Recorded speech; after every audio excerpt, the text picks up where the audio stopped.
Baru juga mulai. Tapi timnas Indonesia U17 langsung bikin lawan kayak nggak diajak main. Gila sih, dah Garuda Muda langsung tancap gas di laga pembuka Piala AFF U7 Games 2020 Tunis lawan Timor Leste. Indonesia nggak kasih ampun sama sekali. Skor akhir 4-0, tapi yang bikin lebih gila, semua gol udah dicetak di babak pertama. Jadi babak kedua tuh ibarat formalitas doang. Ini bukan cuma menang, tapi dominasi total dari awal sampai akhir. Main di Stadion Gelora Joko Samudro, Indonesia tampil pede banget. Dari menit pertama mereka langsung pegang kendali permainan. Passing rapi, tekanan tinggi, dan yang paling penting, nggak kasih ruang buat lawan berkembang. Dan lo harus tahu, kemenangan ini punya cerita di baliknya. Bukan sekadar hoki atau kebetulan, tapi ini hasil dari taktik matang. Pelatih Kurniawan Dwi Yulianto kelihatan banget udah nyiapin tim ini dengan detail. Bahkan untuk laga pembuka yang biasanya bikin tim grogi, Indonesia malah tampil kayak udah main final. Tapi siapa sih yang paling bersinar di laga ini? Jawabannya jelas, Putu Ekayana. Kapten tim yang berposisi sebagai bek tengah ini malah jadi top performer. Dia nyetak 2 gol, bro. Bek rasa striker. Jarang banget ada pemain belakang yang segila ini kontribusinya. Tapi jangan salah, ini bukan aksi solo. Selain Putu, ada Rido dan Dava Yuna yang juga ikut nyumbang gol. Ini nunjukin kalau Indonesia punya banyak opsi serangan. Jadi bukan cuma bergantung ke satu pemain doang. Nah, sekarang kita masuk ke bagian yang paling menarik. Taktik dari Kurniawan ini benar-benar beda dari biasanya. Dia nggak main aman.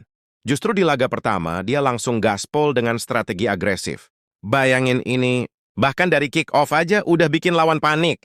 Begitu pertandingan dimulai, 7 pemain Indonesia langsung maju ke depan. Iya, 7! Mereka langsung ngepres tinggi ke area pertahanan lawan. Tujuannya jelas, bikin lawan panik sejak detik pertama. Ini bukan strategi biasa. Ini strategi langsung hajar. Dengan tekanan secepat itu, Timor Leste nggak punya waktu buat bangun serangan. Mereka terus ditekan, dipaksa bikin kesalahan, dan akhirnya kebobolan. Tapi yang bikin makin keren, pemain Indonesia nggak kaku. Pergerakan mereka fleksibel banget. Contohnya Perez Tijo yang bisa tukar posisi dari kanan ke kiri. Ini bikin lawan susah nebak arah serangan. Dan ini yang bikin taktik Indonesia terasa modern banget. Di sepak bola sekarang, fleksibilitas itu penting. Dan Indonesia udah nunjukin hal itu. Nggak ada posisi yang kaku, semua pemain bisa adaptasi. Tapi tunggu, ada satu hal yang bikin semua orang geleng-geleng. Putu Ekayana yang notabene bek tengah sering banget naik ke depan bantu serangan. Bahkan masuk ke kotak penalti lawan. Dan hasilnya 2 gol. Ini bukan kebetulan, ini bagian dari rencana. Artinya Kurniawan memang kasih kebebasan ke pemainnya untuk eksplorasi peran. Selama itu efektif, kenapa enggak? Sekarang kita bahas senjata rahasia lainnya. Bola mati! Yup, Indonesia kelihatan banget serius ngelatih skema ini. Dari corner kick sampai free kick, semuanya terstruktur. Dan hasilnya langsung kelihatan. 2 gol Indonesia lahir dari situasi bola mati. Ini bukti kalau latihan mereka nggak sia-sia. Lawan benar-benar nggak siap. Tapi ada satu eksperimen yang bikin penasaran. Di menit ke-50, Indonesia coba skema tendangan bebas yang cukup rumit. Alfredo Nararia dan Pandu Aryo bikin pergerakan tipuan buat ngecoh lawan. Walaupun belum jadi gol, tapi idenya keren banget. Ini nunjukin kalau Indonesia berani coba hal baru. Nggak monoton dan terus berkembang.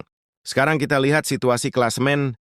Dengan kemenangan ini, Indonesia langsung nangkring di atas klasemen grup A. Tapi mereka nggak sendirian. Karena ada satu tim yang juga sama kuatnya. Vietnam juga menang 4-0 atas Malaysia. Jadi sekarang persaingan di grup A langsung panas dari awal. Dan Vietnam juga nggak kalah gila.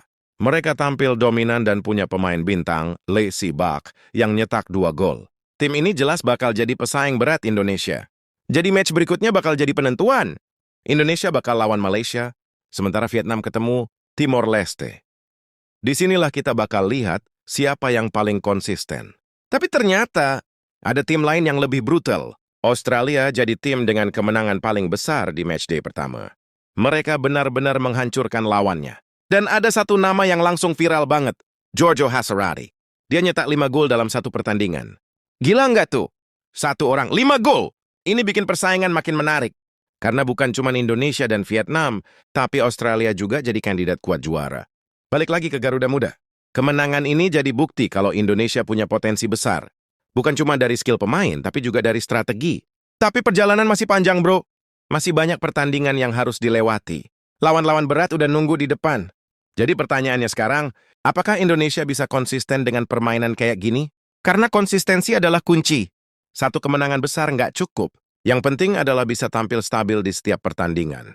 Tapi jujur aja, Kalau lihat performa kayak gini, harapan buat juara itu bukan mimpi lagi. Dan ini yang bikin fans mulai bermimpi.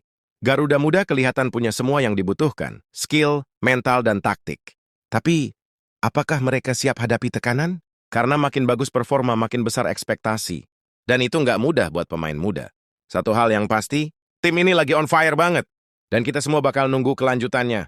Apakah Indonesia bakal terus menang, atau justru ada kejutan di match berikutnya?